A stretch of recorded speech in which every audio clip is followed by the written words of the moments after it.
Kembali lagi bersama saya pada penjelasan materi tentang Pancasila sebagai ideologi negara. Nah, perlu kita ketahui bahwa ideologi itu berasal dari bahasa Yunani, yaitu idea berarti gagasan, konsep, cita-cita, dan pengertian dasar, serta logos yang berarti ilmu. Secara etimologis, ideologi dapat diartikan sebagai cita-cita atau pandangan suatu bangsa yang menjadi pedoman dalam kehidupan bermasyarakat dan bernegara. Pancasila sebagai ideologi negara adalah Pancasila sebagai dasar sistem penyelenggaraan negara bagi seluruh warga negara Indonesia yang berdasar pada cita-cita luhur bangsa. Adapun sumber historis Pancasila sebagai ideologi negara. Yang pertama, pada masa pemerintahan Soekarno. Pada masa pemerintahan Soekarno, Pancasila digunakan sebagai pemersatu bangsa.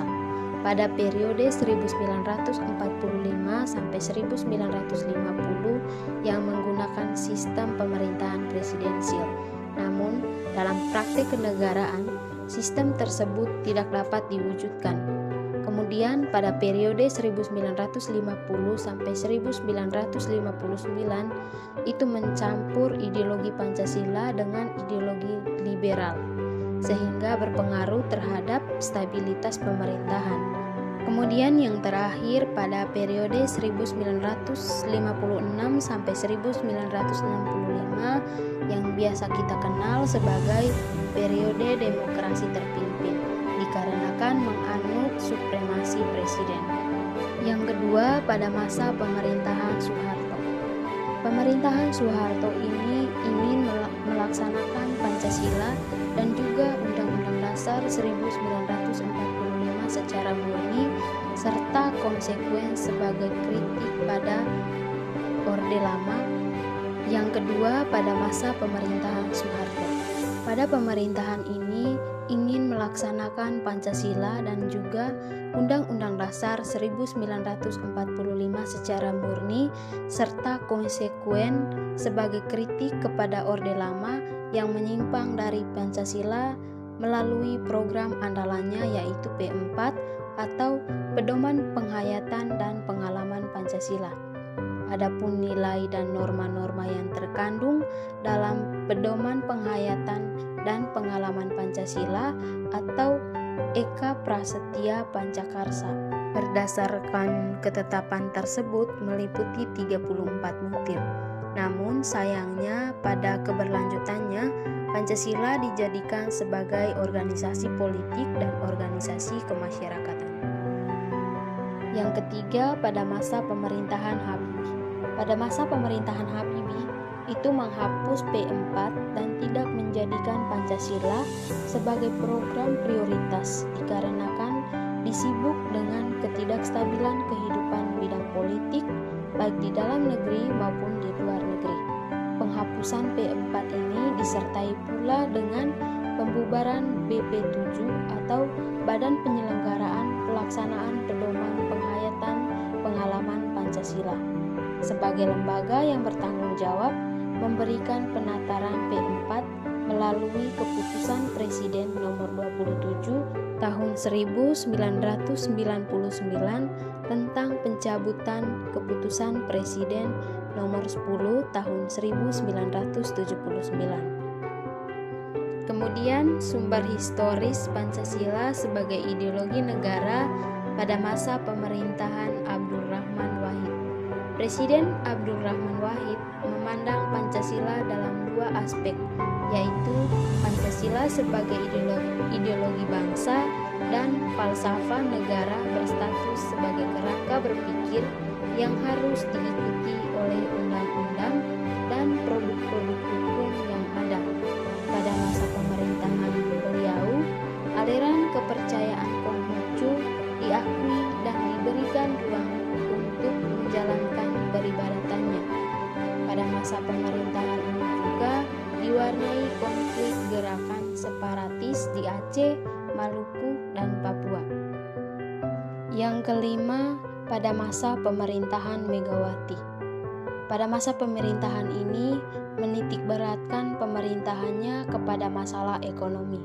Namun, pendidikan Pancasila memiliki posisi lemah dikarenakan tidak dicantumkan sebagai mata pelajaran wajib di jenjang persekolahan. Kemudian, sumber historis yang terakhir pada masa pemerintahan Susilo Bambang Yudhoyono.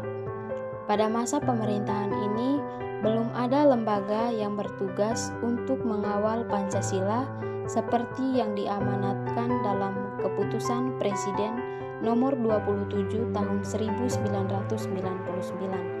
Namun, Susilo Bambang Yudhoyono menandatangani Undang-Undang nomor 12 tahun 2012 tentang pendidikan tinggi yang menginstruksikan pendidikan Pancasila sebagai mata kuliah wajib di perguruan tinggi.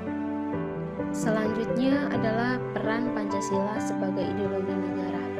Peran Pancasila sebagai ideologi negara memberi bimbingan kepada masyarakat Indonesia dalam menentukan sikap dan tingkah laku. Nilai-nilai yang terkandung dalam kelima asas Pancasila dijadikan sebagai patokan aturan oleh bangsa ini dalam berbuat di kehidupan bermasyarakat serta bernegara. Kedudukan nilai-nilai yang terkandung dalam kelima asas Pancasila adalah sebagai aturan tentang moral. Oleh karena itu, pelaksanaannya juga harus berdasarkan pada keyakinan dan kesadaran penggunanya. Adapun fungsi Pancasila sebagai ideologi negara, yang pertama berfungsi untuk memberikan kepada masyarakat Indonesia agar bisa mengembangkan sekaligus memelihara identitas bangsa Indonesia. Yang kedua, memberikan pengawasan terhadap setiap perilaku masyarakat serta bersikap kritis terhadap berbagai macam usaha agar cita-cita bangsa yang ada di dalam pendidikan atau yang ada di dalam Pancasila itu terwujud. Yang ketiga, itu mengarahkan seluruh bangsa Indonesia supaya bisa mencapai tujuannya, terutama yang berkaitan dengan cita-cita bangsa dan negara Indonesia. Yang keempat, memelihara, memperkuat, serta menyatukan semua bangsa Indonesia agar menjadi satu kesatuan, sehingga persatuan bangsa Indonesia tetap terus terjaga dan mengurangi terjadinya konflik antar anggota masyarakat. Kemudian yang terakhir, berfungsi untuk dijadikan sebagai pedoman kehidupan berbangsa dan bernegara bagi bangsa Indonesia, sehingga kehidupan bermasyarakat dapat dijalani dengan harmonis. Lalu, bagaimana makna Pancasila sebagai ideologi negara? Ya, yang pertama, itu nilai-nilai yang terkandung dalam Pancasila dijadikan sebagai acuan dalam mencapai cita-cita yang berkaitan dengan aktivitas kehidupan bernegara. Yang kedua, nilai-nilai yang ada dalam Pancasila itu adalah nilai yang berupa kesepakatan bersama dan menjadi sarana pemersatu bangsa. Pancasila sebagai ideologi negara sekaligus menjadi tujuan atau cita-cita terwujudnya kehidupan bernegara yang tertuang dalam ketetapan MPR tentang visi Indonesia di masa depan, yaitu yang pertama visi ideal, yang merupakan cita-cita luhur bangsa Indonesia seperti yang tercantum dalam Undang-Undang Dasar 1945. Yang kedua, visi antara, yang merupakan visi bangsa Indonesia hingga tahun 2020. Dan yang ketiga, visi 5 tahunan, seperti yang telah tercantum dalam GBHN. Kemudian ada batasan Pancasila sebagai ideologi terbuka.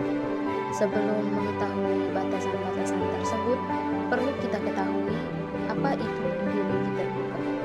Ideologi terbuka merupakan ideologi yang nilai-nilai dan cita-citanya tidak dipaksakan dari luar, melainkan digali dan diambil dari kekayaan rohani, moral, dan budaya masyarakatnya sendiri. Nilai-nilai tersebut telah berkembang dan dimiliki oleh masyarakatnya sejak lama. Nah, batasan-batasan tersebut itu terdiri dari yang pertama stabilitas nasional yang dinamis, yang kedua larangan terhadap komunisme, Marxisme, dan Leninisme.